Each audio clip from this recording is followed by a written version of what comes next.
En esta ocasión vamos a hablar de la trama y la función de los textos. ¿Qué se entiende por trama textual?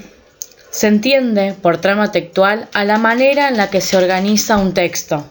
Ejemplo, a través de una narración, una descripción, una conversación o de un argumento. Es la presentación que se hace del texto. Gracias a esa estructura uno puede saber si está ante una poesía, por ejemplo, una historieta, un cuento, una noticia. Las tramas textuales pueden ser narrativa, argumentativa, expositiva, descriptiva o conversacional. La narrativa relata hechos que le suceden a unos personajes usando verbos de acción, como las noticias, los cuentos, las anécdotas, las fábulas y las novelas. La trama argumentativa defiende o fundamenta una tesis u opinión, como en las publicidades o las propagandas sobre prevención de adicciones. La trama expositiva explica un tema de manera clara y objetiva, como los manuales de estudio y las enciclopedias. La trama descriptiva, nosotros ya este año la trabajamos y cuenta cómo son los objetos, las personas, los lugares, los animales y los sentimientos. Usa abundantes adjetivos, como por ejemplo en los folletos turísticos. La trama conversacional reproduce literalmente las palabras de alguien, como en las citas de autoridad, las piezas teatrales y los diálogos de una sala de chat. Cabe destacar que, por ejemplo, el texto descriptivo o el texto narrativo, en algunos casos, puede estar la subjetividad del escritor. En cambio, en el texto expositivo, en donde se presenta o explica un tema, son totalmente objetivos. Un modo de clasificar los diferentes tipos de textos es atendiendo a su función predominante. Y acá es importante aclarar que cuando hablamos de función, siempre hay que decir cuál es la predominante, ya que un texto puede tener varias funciones. Hay una que se destaca.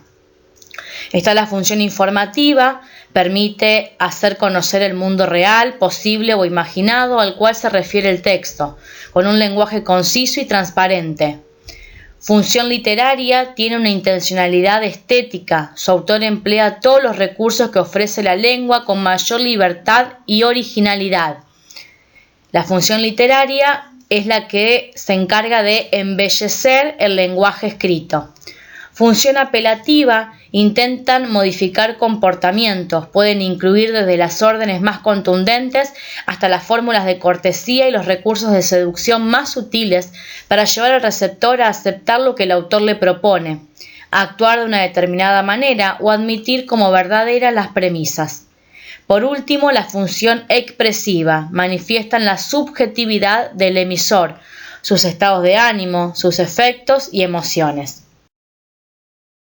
A continuación se presenta un cuadro de doble entrada en donde fue colocado solamente para que ustedes puedan visualizar los diferentes tipos de textos y los puedan enmarcar.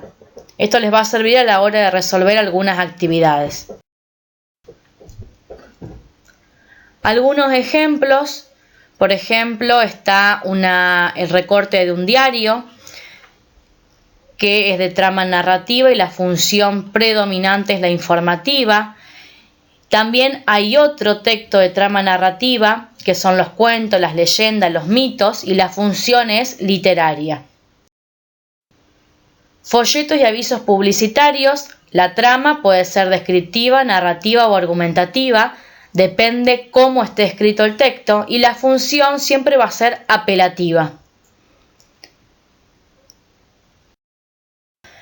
La entrevista es de trama conversacional y la función es informativa. Ahí se presenta una entrevista realizada al jugador, al tenista Rafael Nadal.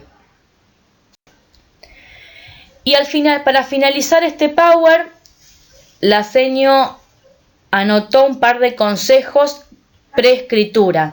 Esos consejos que hay que tener en cuenta antes de empezar a escribir un texto. Primero, saber qué tipo de texto tengo que escribir, o sea, cuál es su trama, cuál es la estructura de ese texto. 2, recordar cómo se escribe, las características. 3. Recordar que no se escribe como se habla y esto es fundamental. Siempre utilizamos las palabras, yo les digo, de coherencia y cohesión. 4. Ordenar las ideas antes de empezar. Anoto oraciones o palabras claves. 5. Empiezo con el borrador. 6. Reviso la ortografía y la puntuación. 7. Leo varias veces en voz alta mi texto. 8. Controlo si el texto es coherente y cohesivo. 9. Comparto el escrito con un tercero. Y al finalizar, una vez que estoy seguro que lo leí varias veces, lo puedo pasar en limpio.